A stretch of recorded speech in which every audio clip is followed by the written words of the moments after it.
खबर नवादा से है, जहां सिरदला थाना क्षेत्र के शेरपुर गांव के गाड़ी समेत लापता हुए नसीम ब्रदर को लेकर रोज नए नए खुलासे सामने आ रहे हैं। हजारों महिलाओं के साथ धोखाधड़ी कर फरार हुए नसीम ब्रदर्स की गोरख धंधे से जुड़ी एक से एक कारनामा देखने और सुनने को मिल रहा है। फरार होना शब्द इसलिए इस्तेमाल किया जा रहा है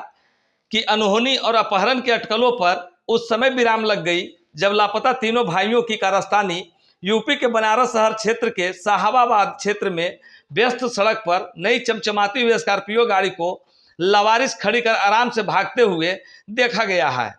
जिसमें साफ स्पष्ट है कि तीनों भाई एक प्रायोजित तरीके से प्लान लापता की स्टोरी को आगे बढ़ाते हुए अपनी तय मंजिल की ओर प्रस्थान कर रहे हैं। इस दौरान साफ देखा जा रहा है कि तीनों भाइयों को ना तो कोई बंधक बनाए हुए है और ना ही किसी प्रकार का भय या दबाव ही दे रहा है।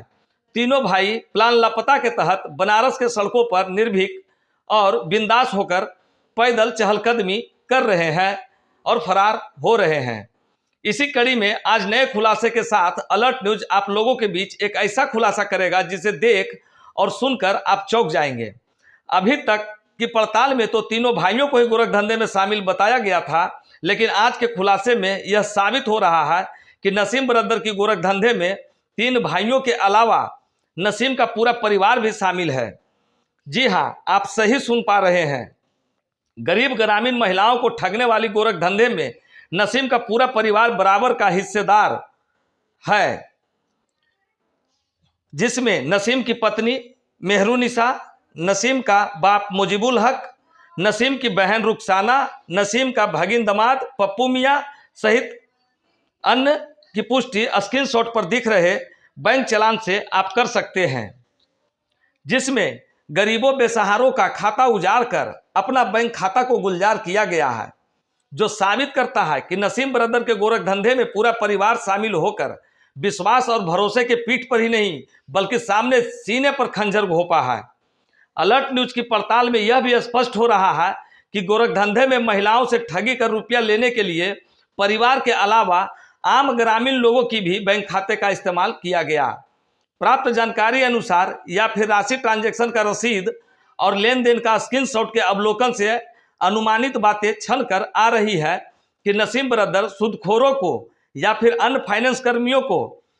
राशि भुगतान के लिए पीड़ित महिलाओं से डायरेक्ट सूदखोरों के ब्याज की राशि भुगतान कराता था।